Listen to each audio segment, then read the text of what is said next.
出身底层的我，为了靠习武改变贫穷命运，替武馆核心弟子做牛马10年，只求一个习武机会。可就在师兄答应的10年之期到来之时，师兄不但拿出一张寒门弟子禁武令，将我逐出武馆，甚至还说和我这个贱民一起练武，让他觉得恶心。可他绝对想不到的是，他很快就会后悔做出这个决定。此时，长衫男子淡漠道：“我一看到你们这种人跟自己一同练武，哼，就会感觉武道受到了玷污。就因为这个？就因为这个？可是师兄，当年可是您亲口许诺，只要我干满10年，就会为我引荐一位教习。您可是大名鼎鼎的君子剑啊，一口唾沫一口钉。既然你这么说了，那我换个说法，你品行不端，考察期未通过，被逐出武馆了。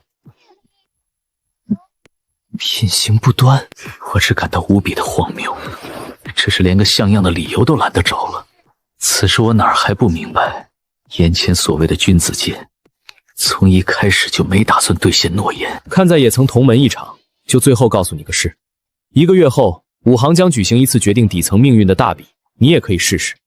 不过，倘若没有底层武人能赢下3场，那你们不只会被禁入武馆，甚至在家中也不得习武。在家中也不得习武，这几个字让我的心彻底沉了下去。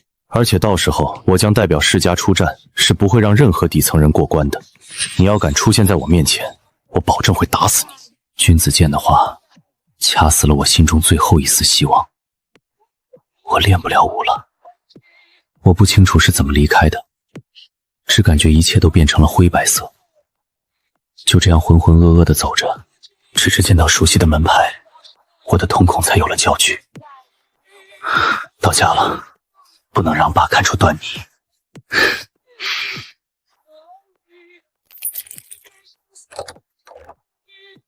阿红回来了，快吃吧。如往常一样，我坐下来扒饭，极度的悲哀下，其实我什么都吃不下，但还是做出一副很喜欢的模样吃着。我知道，这些饭菜是父亲起早摸黑拉车挣来的，这么多年，是他默默扛起了这个家。今天练得咋样？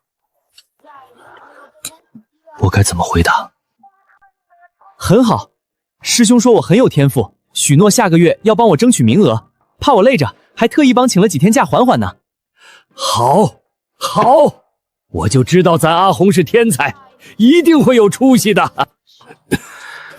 父亲瘦得像是一张纸，也不知是如何拉动沉重的黄包车的，但一提起我，那张几乎被压垮的脸上，就会露出由衷的自豪。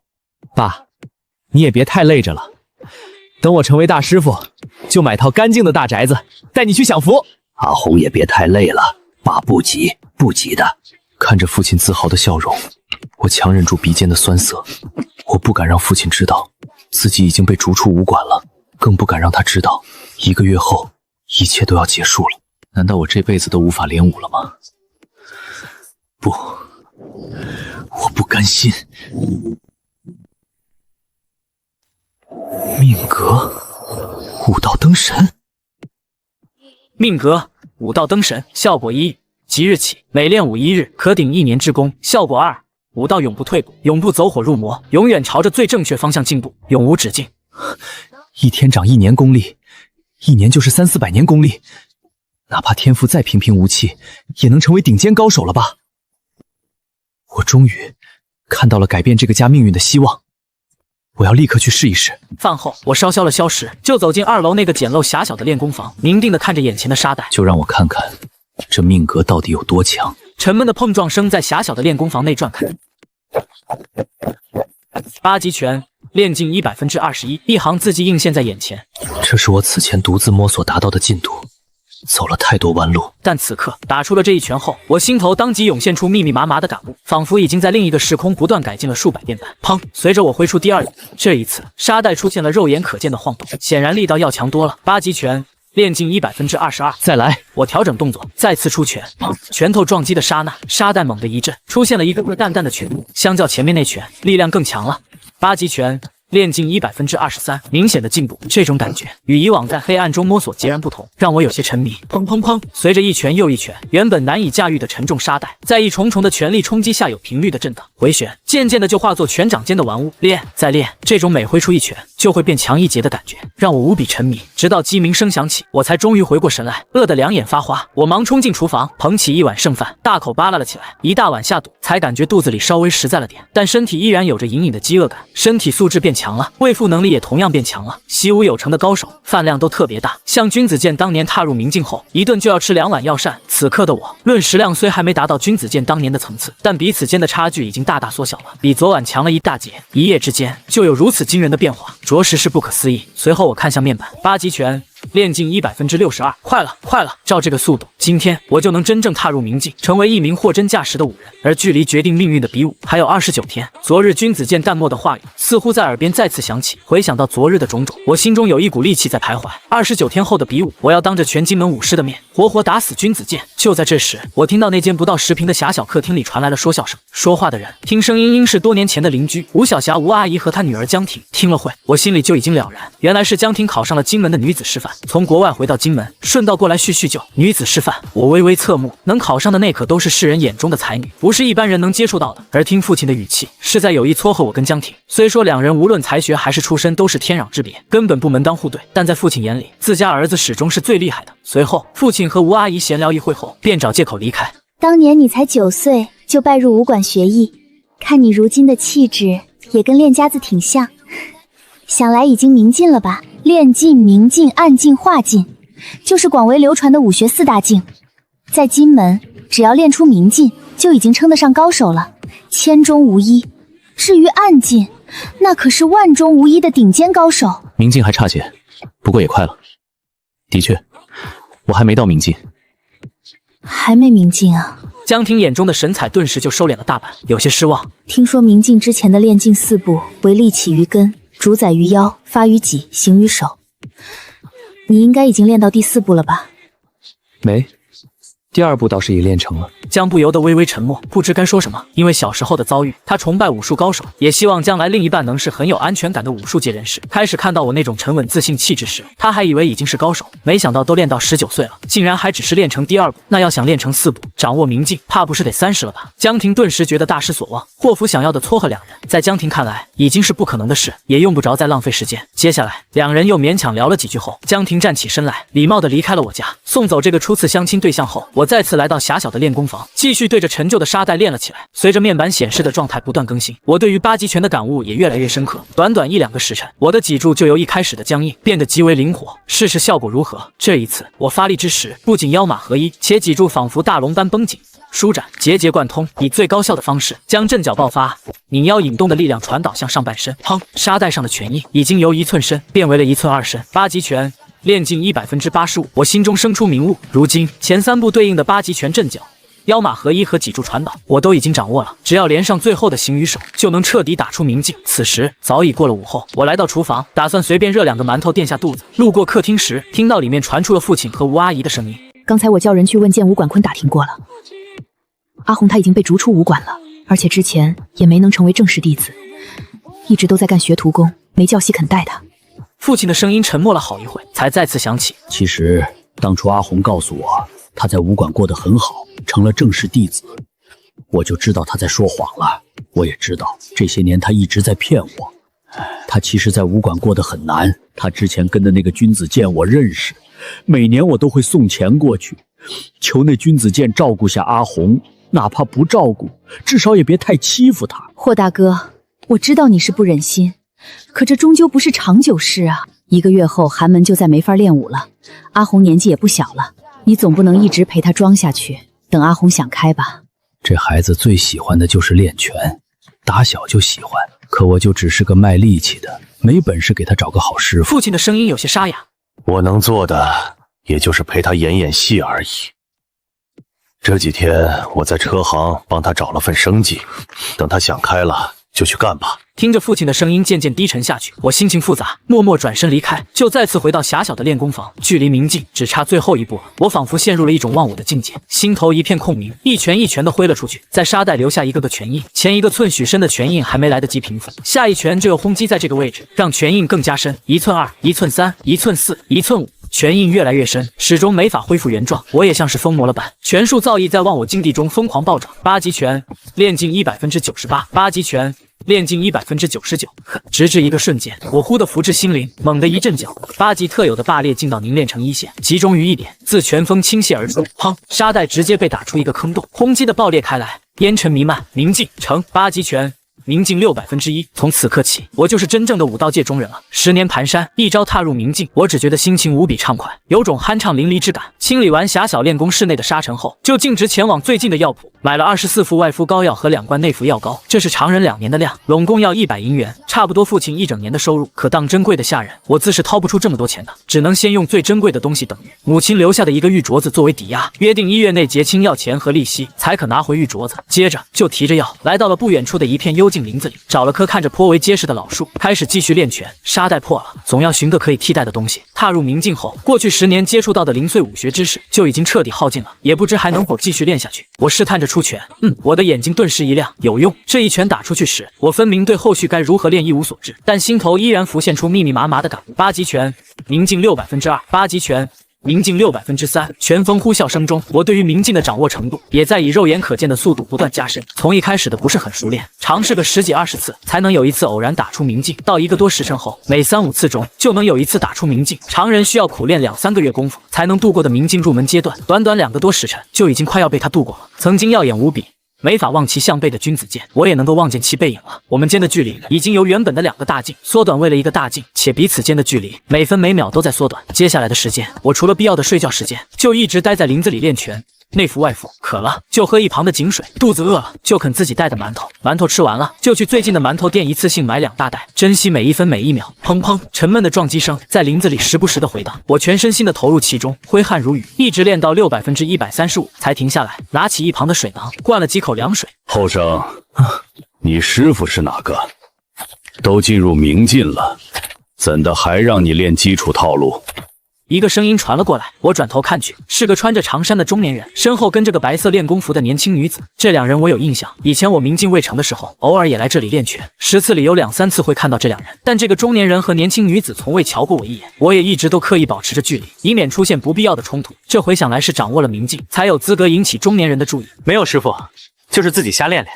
没有师傅？中年人眼底闪过一丝诧异，又似是有些了然。难怪你分明已巩固了明镜，却依然在练基础的拳术，未开始练8级的6大开。6大开，这是什么？我连听都没听说过。倒是中年人似乎心情不错，笑着道：“6大开就是8级大架的核心，分为顶、抱、单、提、胯、缠，其中最凶悍的无疑是顶劲，以顶心肘闻名，一肘顶出，骨断筋折。鲜有人敢正面招架。来，你把手搭上来，体会下我身上的劲道运转。”中年人招了招手，示意我将手搭在自己的2个发力关节处。多谢，我知道对方是要指点他拳术，也没有矫情拒绝，大大方方的就搭了上去。看好了，伴随着中年人阵脚发劲，地面微微一震，被践踏出一个深深的坑洼。与此同时，一股狂暴的劲道好似地龙翻身般猛地爆发而出，随着腰胯、脊椎的扭动，沙内卷向右臂，随着树肘悍然顶出，啪！眼前的老树剧烈一震，落拳位置直接凹陷了下去，破碎的树皮爆溅，厉害！我忍不住道了声。我选的这棵老树硬度极高，被我连着打了2天都没出现明显破坏痕迹，但在中年人的顶心肘下，竟然一下就凹陷了下去，要落在常人身上，哪怕不死也要骨断筋折。搭手教了几遍后，中年人就停了下来，让出位置来，你自己练练看。好，我回想着先前的感受，震脚、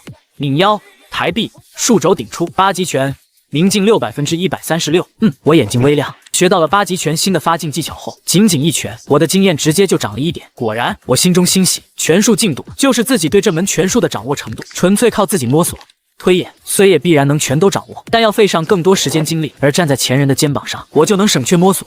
推演的过程直接就上手练，进展自然会变快。师傅，你说这人要多久才能掌握顶心肘？半月、1月还是2月？不远处，年轻女子饶有兴致地问道。不知，为师跟他又不熟，不过是一时兴起罢了。中年人摸出腰间的水囊，往嘴里灌了口，漫不经心地说道：“他的眼光是何其之高！若非这小家伙年纪轻轻便掌握了明镜，连让他多瞧一眼的资格都没有。但作为8级拳颇有名气的杀招之一，顶心肘可不是这么好练的，对劲力运转的精准度。”连贯度要求极高，差之毫厘就是谬以千里。很多人练的时候走上歪路了都不自知，要没名师指点，或许一辈子都难以纠正错误。哪怕以他的眼光看来，只要能在1月内练成，便算是可造之材了。走了，过几天再来看看。中年人将水囊挂在腰间，背负着双手，悠然走向林子外。不出意外的话，等3、4天后再来看，这年轻人应该还摸不着门路。到时候要是这年轻人态度端正，肯主动上前求教，他倒也不吝惜再随手指点1、2句。几天有啥好看的？大师兄被誉为上一代的第一天才，都用了10日功夫才练成，这人难道还能比大师兄更厉害？年轻女子哑然失笑，要求别这么高，你大师兄是何等人物？跟为师当年相比，也就略差了一点。提起自己的大弟子，中年人脸上也露出了满意之色。他的大弟子是鹤立鸡群般的武道骄阳，10日练成顶心肘，也就仅次于他当年的3日练成罢了。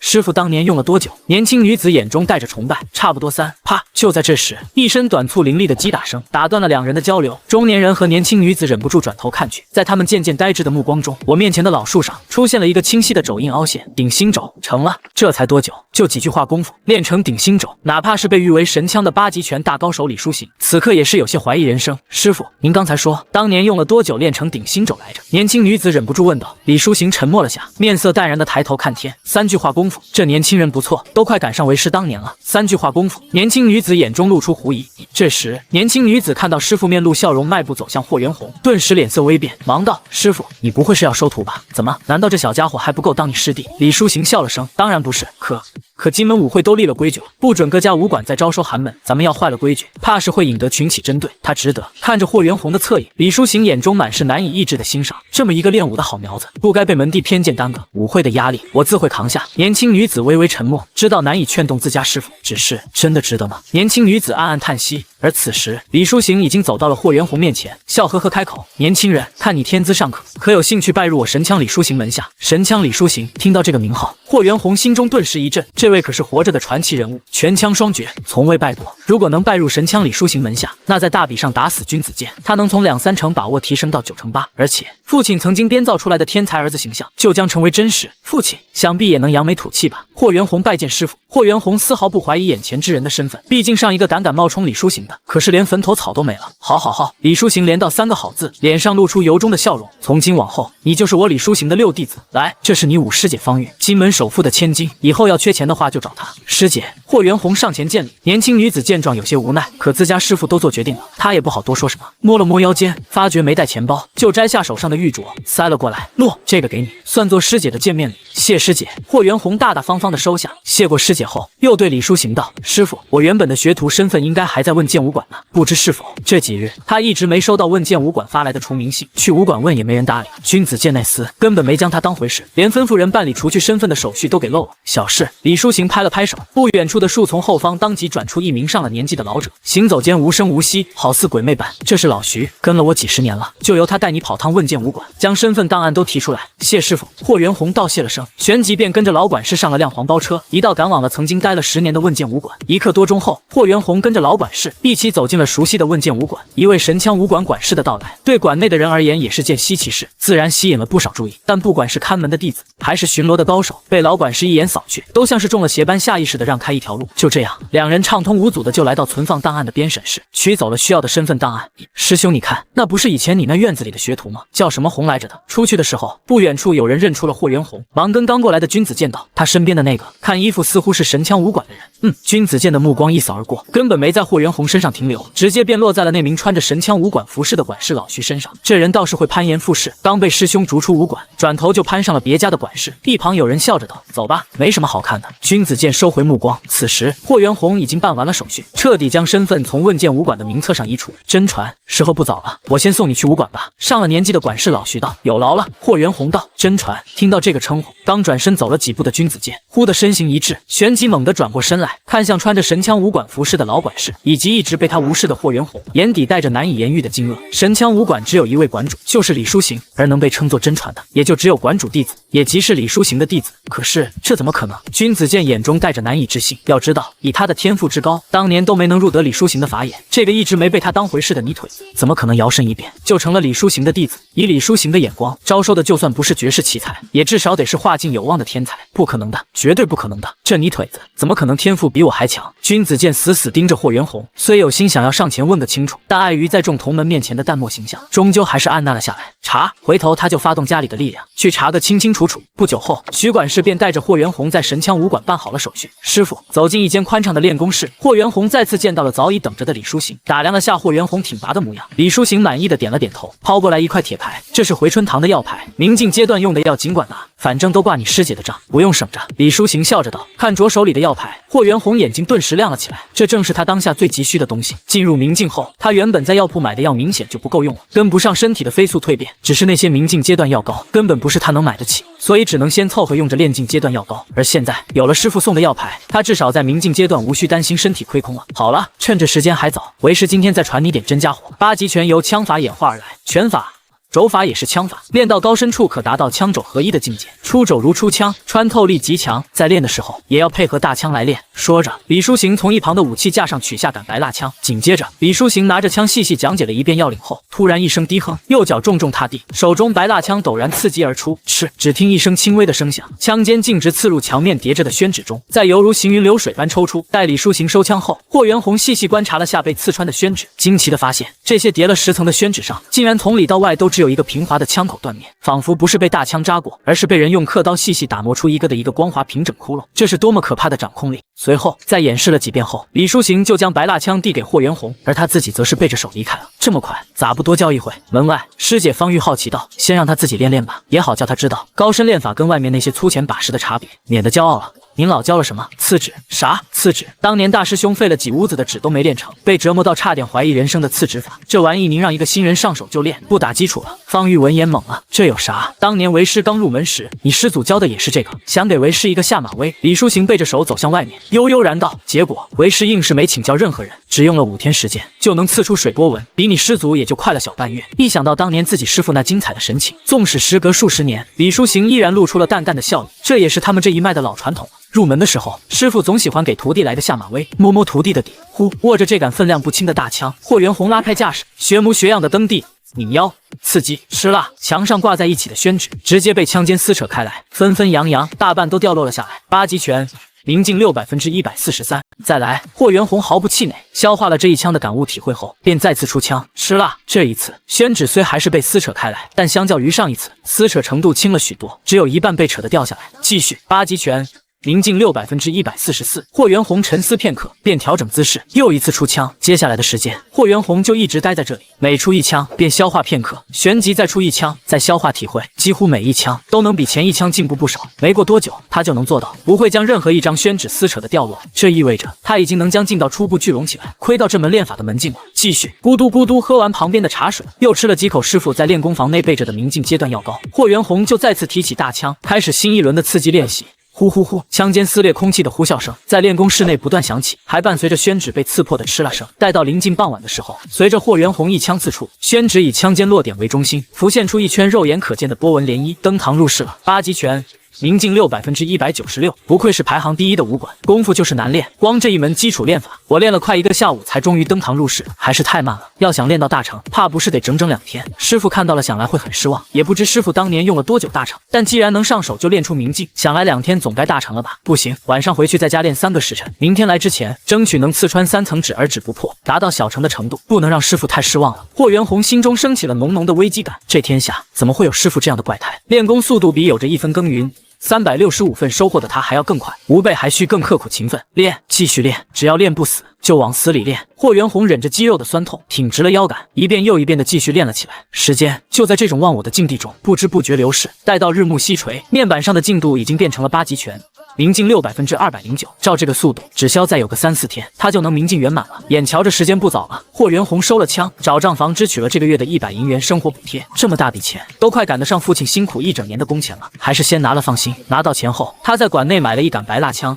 堆得很高的6箱宣纸，雇了几个杂役搬到家里去。50是吞金窟啊！霍元洪真切体会到这句话的意思，光是买这些器械的花费，就相当于父亲大半年工钱。离开武馆的时候，霍元洪眼角余光忽地扫到一道背影，他微微一怔，感觉那背影看上去像是父亲，只是距离太远了，加上只是匆匆一瞥，不太好确定。待他挤上前去看时，那人已没入涌出的人群中，不见踪影，怎么也找不着。大抵是看错了吧？霍元洪微微摇头，这几天父亲都很少回来，连夜里也在外面，不知在忙些什么。好在从此以后，有着武馆每月100银元的补贴，他家足以生活无忧，父亲也不必再这么辛劳了。老爷，霍父小心翼翼地哈着腰，引一位神枪武馆管事来到黄包车前，待其坐稳后，才拉着车小跑了起来。这位管事胖得像个球，一个人的重量抵得上2个人。霍父既要拉得快，又要拉得平稳，很是吃力。不一会，后背短衫就被汗水湿透。哎，今个可算是碰见稀奇事了，馆内竟多了个真传。老徐还一直藏着掖着，死活不肯透露真名，倒是看那模样挺年轻的，还未必有20岁。霍父只当没听见胖管事的低声自语，埋头卖力地拉着车。他能被胖管事看中拉车，就是因着嘴巴紧，不该说的从不多说，只是心里面也不由得升起羡慕。不到20岁，那岂不是跟阿红差不多大？竟然就已经是馆主的真传了，这得是何等的天才人物呢？他家阿红要也能，要能有这位真传天才的一成天分，他也就满足了。老爷，最后一笔钱俺已经凑齐了，不知娃子的差事啥时候能定下来？一直等到胖管事不再想事情了，霍父才小心翼翼地问道。这些时日，他一直在为儿子的差事奔波，而车行的差事里最让人眼馋的，无疑就是替神枪武馆拉车的黄包车夫了。不仅每天只需要拉来回2趟车，很是轻松，且给的工钱也相当丰厚，每月有整整10块银元呢。但这么好的差事，抢的人自然多，霍父自己都没能弄到一个长期位置，可为了自家娃子，还是想方设法巴结上了一位武馆的管事，想请其出面打个招呼。作为神枪武馆手握实权的管事，哪怕官府的巡长见了都要客客气气，在霍父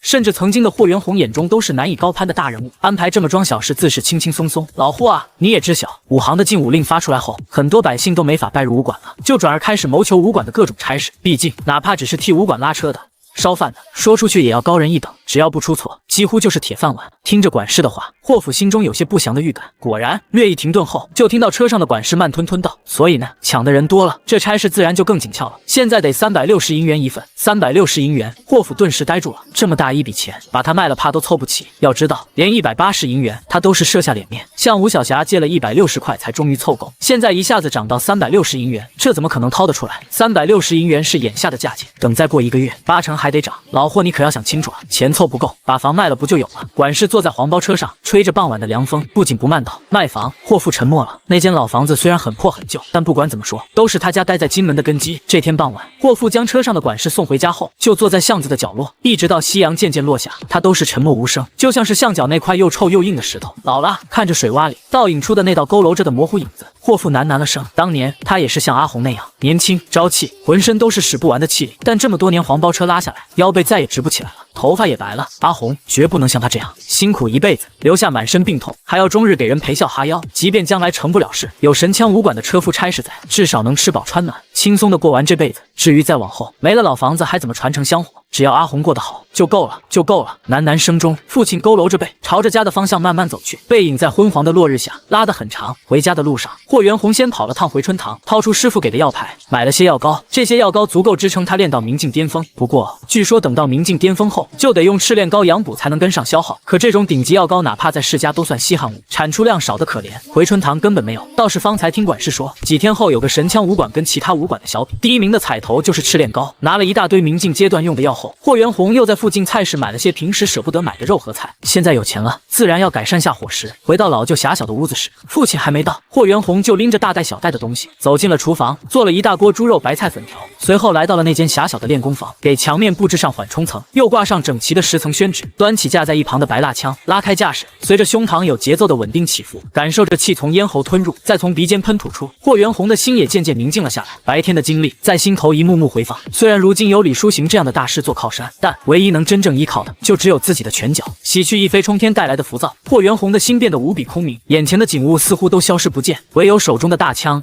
以及枪尖尽头的宣纸，专注、热忱，枪出无悔。是枪尖呼啸着穿行过空气，刺中墙上的宣纸，在纸面上荡漾开一圈肉眼可见的清晰波纹。但与先前不同的是，这一回发出的声音不再是熟悉的哧啦声，而是短促一声之后，才响起撕破宣纸的拖拽声。回气，收枪，上前查看，只见最外面的那张宣纸，竟然只有枪尖捅出的一个平整孔洞，没有力量外溢出现的多余破损。8级拳。宁静600%210时，更进一步了。随后，霍元宏来到住所附近的老树面前，随着阵脚爆发，一肘顶出，啪！老树上出现了一个半寸深的新凹陷，跟原先留的浅浅凹陷相比，深了1倍还多，又强了一大截。而此时距离大比打死君子剑还剩26天。回到家中，霍元宏提起大枪，继续操练起来。然而在打了差不多2遍后，门外传来熟悉的脚步声响起，随着咔嗒一声，厚重的防盗门被拉开，父亲终于到了。爸，你回来了。霍元宏笑着从厨房里端出剩下半锅白菜猪肉粉条。今天有个好消息跟你说，我拜入神枪李书行门下了。没错，就是那位金门第一。以前我都是骗你的，我也知道你一直在配合我演戏，但这回是真的了。你看，这是我的身份牌，还有领来的生活补贴。说着，霍元宏将一大袋银元推到父亲面前，脸上满是笑容。拜入神枪李书行门下了。霍府闻言，先是微微一怔，旋即心下了然，阿红又在骗他了。想来是问剑武馆的故事编不下去了，从哪听说神枪武馆的李馆主新收了位真传，就编了个新的故事。好，我就知道阿红是天才，竟能让李馆主不惜挖墙脚也要收徒。霍府很是配合，这么年演下来了，很快就进入了状态。拿着身份牌看了几眼后，先是露出之前配合演戏被戳穿的尴尬，旋即露出惊喜、欣慰、感慨，心里暗道：这身份牌做的还真像回事，才知道蛮不错的。还有这些银元哪来的？难不成阿红将玉镯子给当掉了？爸，以后你就不用再拉车了，靠着我每月100块的生活补贴，咱们能顿顿吃肉，也不用再吃螃蟹了。霍元宏笑着硬是将30银元塞到父亲手里，自己留了7块备用。哎，不用，爸用不到这么多钱。霍父连道，但终究还是抵不过霍元宏硬塞，只得惴惴不安地收下了那30银元。罢了，就当是给阿红攒点彩礼钱，免得他胡乱花完了。霍父心道，这个夜晚，老霍家终于不用再吃白捡的螃蟹了。一大碗的猪肉白菜粉条，热乎乎的，吃着喷香。饭后感觉消食的差不多了，便再次走进了练功房中。再来，霍元宏端起大枪，感觉手臂很是酸痛，腰背腿脚也同样酸痛，很想放下大枪，躺平了舒舒服服睡一晚。但我现在的实力还不够打死君子剑，又有什么资格休息？回想过去10年，君子剑带来的一幕幕压迫，他的心中就涌现出戾气，强烈的情绪能激发人的潜能。这一刻，霍元宏忘却了身上的酸痛，死死地盯着枪尖延伸过去的宣指中心点，震脚、拧腰、爆发，呼，随着鼻子喷气，手中大枪在脚部、腿部、腰部、手臂拧成一股的劲道推动下，悍然刺出，眼前的宣纸仿佛成为了君子剑的背影。过去10年的压抑灌注于大枪中，如火山般爆发，倾泻而出。他可以忍受有人受祖辈硬币，生来高高在上，但没法忍受那些人高高在上的同时，将他这样后来者追逐的门户也一并关上，锁死。枪尖再次刺穿宣纸，这一回不止最外层那张没有多余破损，第2张也只有一个平整的枪孔。8极拳，明镜600%228，快了，就快小成了。清晰观察到变强的感觉，让霍元宏心中斗志十足。体会完这一枪的感受后，就继续挺枪。刺激，枪尖呼啸，汗水沿着枪杆上缠着的皮层滑落，箱子里叠着的厚厚宣纸越来越低。也不知练了多久，一直到精神疲惫到极点，霍元宏才抱着大枪昏沉沉睡了过去。翌日清晨，没等第一缕阳光照射进来，霍元宏就已经醒来。睁眼的第一时间，身体就本能跃起，拉开端枪的架势。对了，昨天练到哪里了？霍元宏扫了眼透明面板，8极拳，明镜600%237，晚饭后练的那一阵又长了10进度，应该快了，马上小成了。有了明确目标，霍元宏吃了口药膏，就继续练了起来。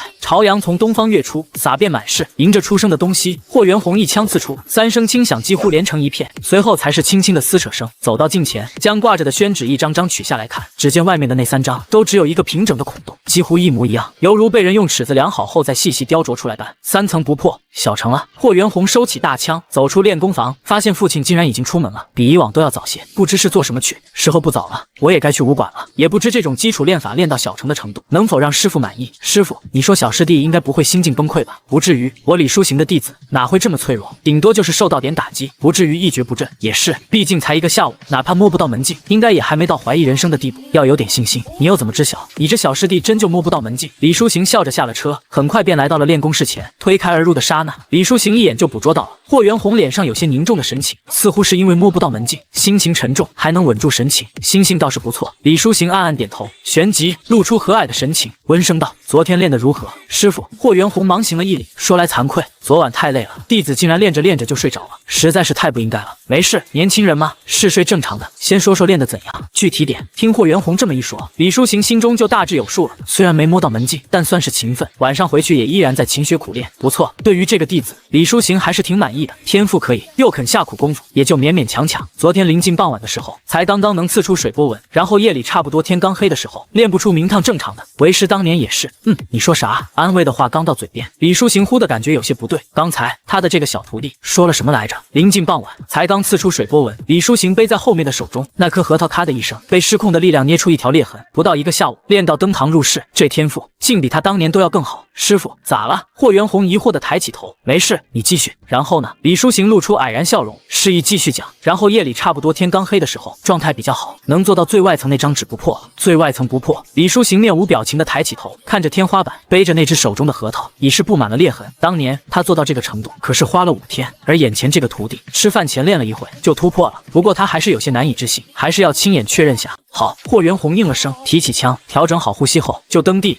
拧腰，循着感觉向前一刺，枪尖丝滑地穿过了前3层宣纸，没有出现力量外溢的破损，一直睡到凌晨起来，趁着天亮前练了一阵，才终于勉勉强强小成。霍元宏收了枪，惭愧地说了声啪，那颗不堪重负的核桃，在李书行面无表情的尽力挤压下，终于被捏爆，勉勉强强小成。李书行看了好一会天花板，才再次看向自己的小弟子，露出和颜悦色的神情。练了这么久，才刚刚小成，确实只是一般，但为师相信，只要你能继续勤奋刻苦，一步一个脚印，终有一天会练出一番成就。听到这话，旁边的方玉顿时一脸茫然地看了过来。他听到了啥？1天都不到的功夫练到小成，还只能算一般。师傅说这话，良心真的不痛吗？师傅放心，弟子还能做到更好的。没事，劳逸结合，也不用这么玩命。李书行被在身后的手握拢又松开，握拢又松开，好不容易才终于平复下来。随后他缓声道：“3天后有个小比，是本馆与其他武馆20岁以下的切磋，到时你也体验下，别有压力。其他武馆，那问剑武馆的人也会来，这是自然。你当年那个便宜师兄也会来，只不过他年纪超过20了，出手的应是他最看重的亲弟弟，也是问剑武馆的王牌。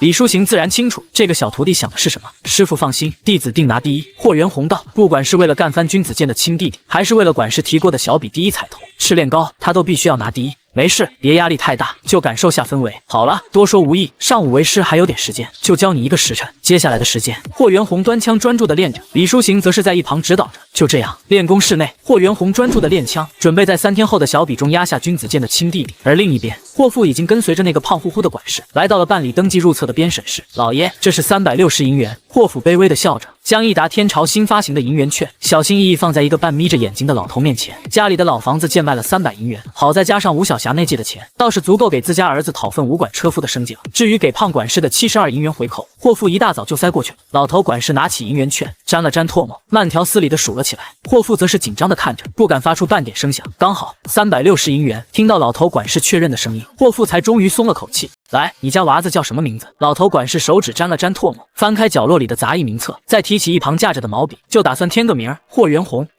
啥子？霍元宏？哪个霍元宏？老头管事本要落笔写，但听清霍父报出的名字，登时被惊得手一抖，墨水污了一大片，却顾不得清理，满脸猛地抬起头，看向正有些惶恐的霍父。霍元宏这个名字，他可当真是太熟悉了，才刚写过。但问题是，那个霍元宏可是馆主的真传弟子啊！来，你来写下，是怎么3个字？老头蹭地站起身来，将毛笔塞过去。霍父小心翼翼接过笔，在空白宣纸上僵硬的运笔涂抹着，好不容易才写出了3个歪歪扭扭的大字。霍元宏。看着眼前的名字，老头管事手抖得更厉害了。这一回敲竹杠，给敲到馆主亲传身上了。哎呦，我到今个砸喜鹊都叫个不停，原来是霍老爷要来了。老头堆出笑容，像不久前的霍府那样，小心翼翼地陪着笑，又忙不迭地从桌案下摸出那360银元，还故意多带上了几张，塞到霍府手中。你瞧瞧老儿这老眼昏花的，可真是大水冲了龙王庙啊！老爷，这愣看着手里回来的银元券，霍父一阵手足无措，还倒是自己哪做的不好，犯了忌讳。一旁笑呵呵的胖管事也是莫名其妙，老头，你这是咋了？要哪不满意就说啊，咱都多少年老交情了。胖管事走上前，将老头拉到一边，低声说道：“哎呦，我的爷，你可知道他儿子是谁？连他的竹杠都敢敲。”老头脸上的褶子都快扭曲了。谁啊？胖管事有种不好的预感。就是昨天来的那位馆主真传，馆主真传。胖管事顿时就懵了，不是，他就收个回扣，咋收到馆主真传身上去了？这一瞬间，他感觉兜里的那些回扣烫得吓人，忙全都摸了出来，快走几步塞给霍父。哎呀，老霍，恭喜恭喜啊！胖管事满是肥肉的脸挤作一团，露出夸张的笑容，后背都被冷汗打湿了。霍父更加手足无措了，这2位往日在他眼里很有身份的老爷，竟然都对他这么客气，这可是从没碰上过的怪事。但很快，他就从老头口中明白究竟发生了什么。他儿子阿红成为馆主真传了。馆主真传，馆主真传，喃着这4个字，霍府整个人都是懵的。昨天夜里，他以为阿红还是在骗他，于是便配合着儿子演戏，结果竟然是真的。我儿子是天才，是天才！霍府的眼眶红了，使劲地揉着眼睛，不想在外人面前失态。自豪、骄傲、欣慰、喜悦，种种情绪涌上心头，声音都哽咽了。老霍，那这个红包你可得收下，咱俩这么久的交情了。见外啥？胖管事满脸笑呵呵的模样，忍着心疼从袖子里又摸出了2张银元券，硬是塞给了霍府。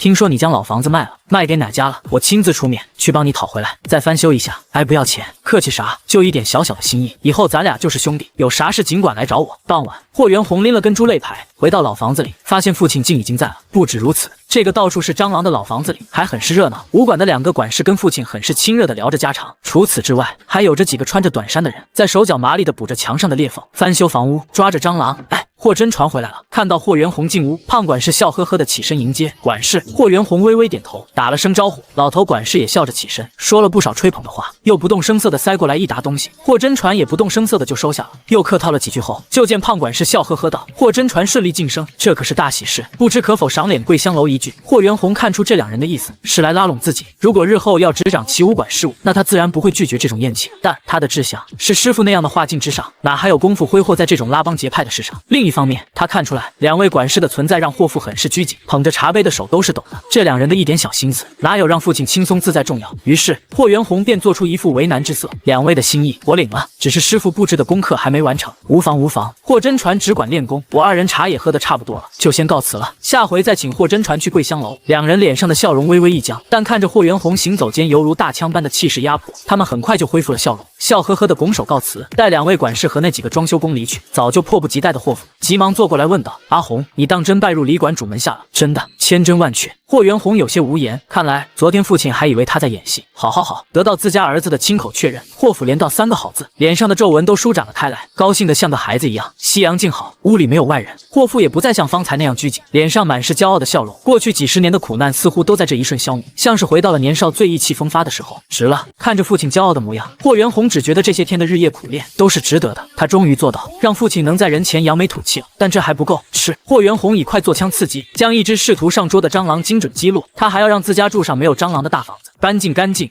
整洁的富人区。吃完饭后，霍元宏继续练枪，许是多年来的一块心病终于消弭。今晚练枪的时候，感觉无比的畅快自如，在买大房子的驱动下，更是忘却了肉身的疲惫，一枪又一枪，将明镜进度不断往上推，一直练到了8级拳。明镜600%362才收起白蜡枪。我现在的层次已经处于小成的后期阶段，凌晨爬起来开始练，估摸着到明日晌午就能踏入大成阶段。距离金门大比还有25天，距离跟武馆间的小比还有2天多点。这种每天都变强一大截的感受，让霍元宏无比沉迷。晚上睡觉的时候也是抱着白蜡枪睡，期冀着梦里也能练一练。第2天待到午饭前，随着连成一片的吃响，一个平整的枪孔将7张宣纸穿在一起，7层不破，明镜大成了。看着面板上的8级拳，明镜600%420，霍元宏只觉得心里无比的充实，被实力提升的成就感充斥。也不知道现在施展顶心肘威力如何，这个念头一起便再也压不下去了，迫不及待的想看看2天的成效。再次回到当初跟李书行相遇的老树面前，沉身正脚对着树桩一肘顶出，哈！树桩上出现了一个深深的凹陷，不像之前那样半寸深，而是足有半个拳头那么深。不知不觉间，他已经这么厉害了。看看眼前的凹陷，霍元宏心头不由得感慨：一绝顶，2豪杰，13太保无敌手。这个霍元宏竟然明镜入门，拜入被誉为绝顶的神枪李书行门下了。富人区的小洋楼中，吴小霞眼中露出惊异：神枪李书行那是何等了不得的人物，哪怕只是其不公开的弟子，也足以光宗耀祖了。况且与江婷不同，他在金门待的那段时间，曾细细了解过金门的风土人情，也自然清楚金门武馆的规矩。寒门10年学徒几乎等同于苦力，得转为正式弟子后才能得到师傅教导，有时间练功夫。换言之，霍元宏是近期才开始正儿八经练功的。哪怕当初跟霍父说的谎言是真的，霍元宏其实在2个月前就已经转为正式弟子，甚至已经被偷偷收徒。那正经练武的时间也依然不过2月，2个月练成明镜，就算有着李书行及善教弟子的缘故，这天赋也相当不错了，堪称天才。有如此天赋，怕是半年就能明镜大成。暗镜估摸着也就是3、5年内的事，将来甚至有不小的希望踏入画境。可惜，吴小霞叹息了声，可惜他已经没时间成长起来了。24天后的金门大比，要没有寒门能连胜3场，所有寒门都不能在明面上练武了。可哪怕李书行暗箱操作，想连胜3场，也少说的有明镜巅峰的实力，才能搏一搏。没时间了。吴小霞摇了摇头，很是惋惜。要再能多给霍元宏1年时间，哪怕只是半年时间，也未必不能搏个远大前程。可惜时间不等人啊，没法走到台面上来，就没法在一次次的踢馆中养出无敌之势，将来成就或许便会止步于暗境，无望画境。从目前收到的消息来看，李书行也只是私下收徒，都没有传告各方大摆拜试验，显然是不打算让霍元宏走到台面上来，只是将其当作武馆的一枚案子培养，日后负责处理一些不便明面出手的事。根据从霍府那商会那得来的零碎信息，吴晓霞抽丝剥茧地分析着，慢慢梳理出了霍元宏的未来。在他看来，哪怕会有点偏差，鹰也大差不差了。妈，既然霍元宏日后成就有限，多半会止步于暗境，也不会走到台面上充当武馆掌事人，那你还一遍遍翻看资料干什么？江婷有些不解。暗境很弱，吴晓霞看了自家女儿一眼，任何一位暗境都是万中无一的高手，7步之内全比枪快。在化境作为战略威慑不得轻动的情况下，暗境就是处理俗事的最高武力。我们商会财力雄厚，在大型商会中都是拔尖的，但最致命的短板无外乎己方高手不够，抽调不出信得过的暗境在金门久住，而光靠钱聘请外来暗境，早晚会被反客为主。但要能多一位己方的暗境常驻，制衡监督聘请来的其他暗境，便彻底可以走活金门这盘棋，不像现在这样得步步小心谨慎。妈，你不会是想招霍元宏为婿吧？江婷渐渐回味过来，有些难以置信地问道。是。吴晓霞直接承认，以他的天赋，还有李书行的教导，暗境巅峰总还是能成的，日后必会是我的左肩右臂。况且真成了你的夫婿，我自会想方设法为其争一个化境的机会，哪怕是外力促成的虚浮化境，那也是化境。那于明堂不是更合适吗？他是世家出身，不受禁武令影响，天赋也很好，最近又有了突破，先霍元宏一步明镜小成了，以后暗境是板上钉钉，化境也大有希望。且还是郭大师傅名正言顺的弟子，拉拢于明堂一个，就相当于拉拢2位化境大师傅。不像霍元宏，都没法在公开场合声称是李书行弟子，得不到李书行撑腰。江婷蹙眉道：“于明堂不合适。”吴晓霞摇头，他资质太好，又是世家出身，真娶了你，怕会引狼入室。但霍元宏不同，此人尚处微末之际，连自己师傅都不愿站出来撑腰。若得我调集商会资源，倾力提携，人生得意，再有你这样的大家族才女屈尊下嫁，定会死心塌地。暴君黄金台上议，提携玉龙为君死。吴晓霞能带着女儿在西洋打拼出一番事业，自然也不是简单角色，相当清楚如何在微末之际收买人心。日后有一位死心塌地的暗境巅峰，甚至是化境在，进取虽不足，但守成却够了。要是运气好，在大量资源堆砌下，侥幸助其更进一步，化境中期乃至后期。吴晓霞及时止住这种不必要的幻想，她早就过了做白日梦的年纪了，那就非得让女儿下嫁吗？江婷忍不住道，还是不甘心。金门师范市仅有的3座女子学府，考进去的难度堪比男子考京师大学府。她作为其中的学生，向来是众人眼中耀眼的才女，不知多少大家族公子少爷每日后在学校门口就等着见她一面，连余胜那样化境有望的天才都对她礼待有加。再说了，她生父所在的京城江家也是巨贾之家，论资产不比金门首富逊色，无非是势力范围不在此地罢了。如此条件，要下嫁一个贫寒武人，自然是不甘心的。哎，像我们这样的大家族之人，哪有什么选择的权利？先试着处处看吧，要实在合不来，妈也不强迫你，只是希望你将来莫要后悔。看着闺女难看的神情，吴晓霞只得无声的叹息。按铃唤来了家里的下人，备车，我要去一趟老霍那，跟他谈谈阿红的事。相亲再来一遍。傍晚，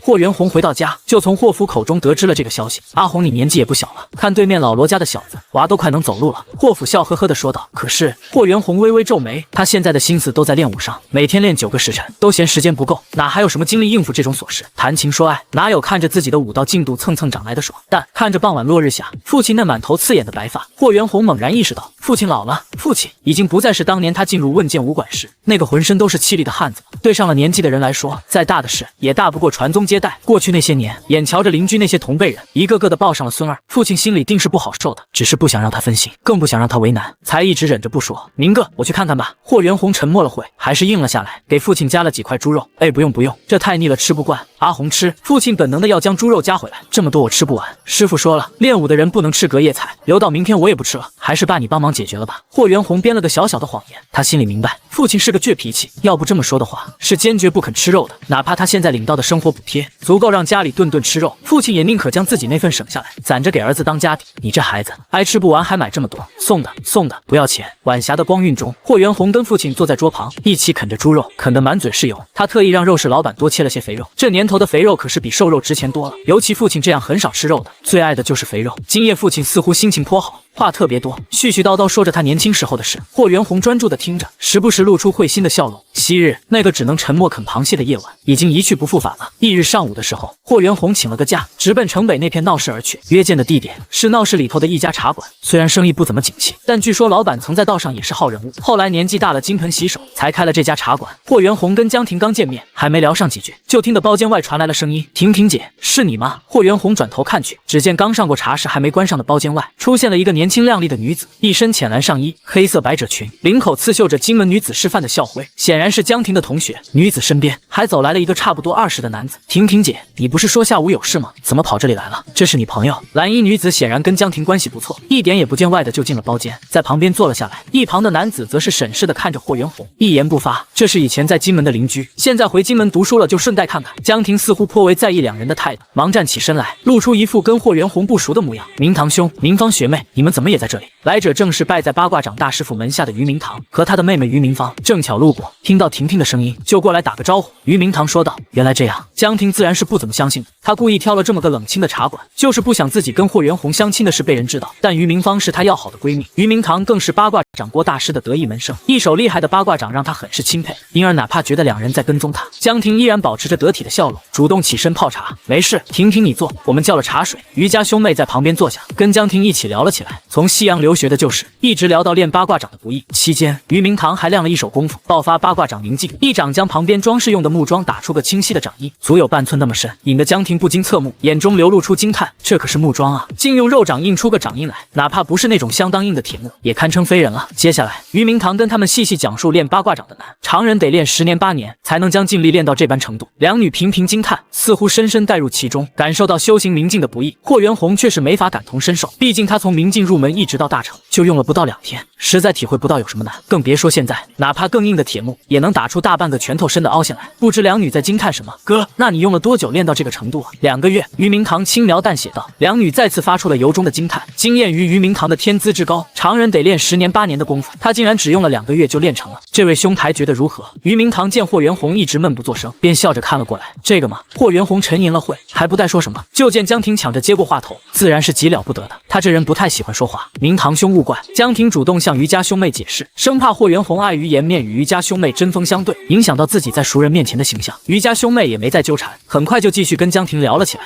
霍元红跟他们没什么共同语言，索性便回顾起了这2天练的功夫，握着一根筷子，自顾自地演示着刺枪动作。这几天他忙着练功，一直都抽不出时间细细回顾，现在正好消化下此前囫囵吞枣的感悟。随着一点点的复盘回顾，他对于明镜顶心肘劲法运转的体悟也愈发清晰透彻，从知其然，渐渐的道知其所以然。8极拳明镜6004505，眼前浮现出提示，竟是功夫又有了长进。早上来这里前，他已经将明镜练到了600%490，而现在通过对之前2天的复盘回顾，彻底消化理解了劲力运转后，他的进度一口气就涨了15点，都接近明镜巅峰了。我的武道灯神天赋，其实就是个带了保底的效果放大器。要是仅机械练习，固然也能一次次被动纠正瑕疵，相当于保底进步，但要是能自己有所领悟，再将领悟成果放大365倍，速度自然会更快。功夫进度的喜悦，将霍元红相亲的心思彻底淹没，掏出随身带的那副药膏，用茶水送服后，就全神贯注地投入到了复盘温故之中，以快为枪，忘我的揣摩着劲力运转之道。而在江婷眼里看来，这个曾经的邻居是为于明堂的天赋才情惊艳，不敢多说话，免得露丑，连争都不敢争。顿时他不由得更加失望了，彻底没了兴趣，不再关注霍元红，只顾着跟于家兄妹聊天喝茶。做的时候也有意无意地跟霍元红拉开距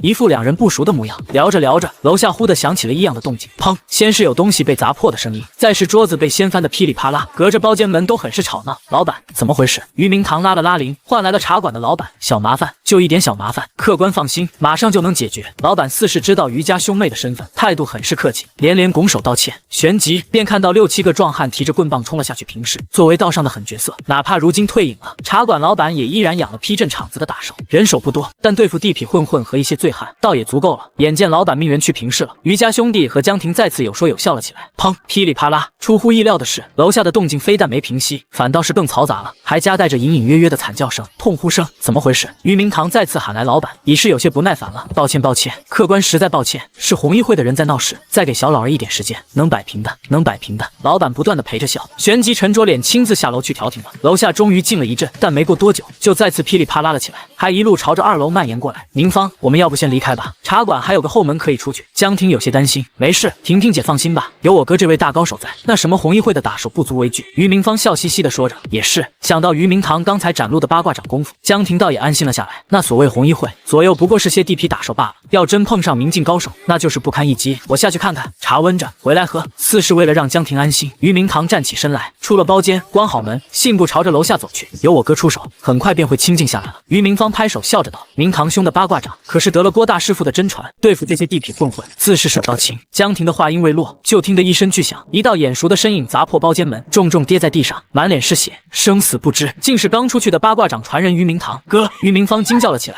江婷更是一阵发懵，被难以抑制的恐慌惊惶包围。这才多久，他们最大的依赖八卦掌能在木桩上印出掌印的于明堂，竟被打得昏死过去。这不起眼的茶馆，怎么会惹来这么可怕的高手？桌上的那杯茶依然温着，只是没人能喝了。于明芳和江婷也顾不上喝茶，面色紧张地看向包间门口，那里有一道高大的身影，仿佛暴熊般不紧不慢走了进来。道上出身的茶馆老板则是被他提在手中，满脸是血，生死不知。看那满身的横肉、粗大的骨架，还有蒲扇手掌上的厚厚茧子，显然是外家高手。人未至，仅那一身凶悍暴虐的气息，就让两女犹如被无形大手扼住喉咙，只能瞳孔大张，眼睁睁看着这暴熊般的身影走到近前，头落下高大恐怖的影子，将他们彻底笼罩。完了，首当其冲的是江婷，作为有名的才女，又陪同母亲见识过不少场面，她本自诩凭借自己的才学巧辩，无论遇到什么场面都能周旋一二。可如今，先是八卦掌高手于明堂昏死过去的一幕，对他的心神造成了强烈的冲击，再是直面那扑面而来的惊人煞气，高出一个头魁梧体型带来的强烈压迫，使得他一时一片空白，根本不知道该说什么，也说不出话来，只能惊恐地看着那暴熊般的强人距离自己越来越近，越来越近，仿佛整个世界就只剩下那道可怖的身影。除此之外，俱是白茫茫一片，除了沉闷的脚步声外，听不到其他什么声音。你打断我的思路了。就在江婷几乎绝望之际，一道淡淡的声音忽地响了起来，犹如落入死湖的石子，将这沉闷的让人窒息的气氛打破。江婷的视野中，那片仿佛陷入白茫茫的世界中，突兀多出了另一道身影，一道分明并不高大，却大枪般永不会动摇的身影。而在这道身影站起来，横亘在他面前的刹那，那暴熊般凶人带来的可怖压迫感，也犹如被一杆大枪捅破，让他终于回过神来，有了喘息的余地。是霍元红，竟然是他。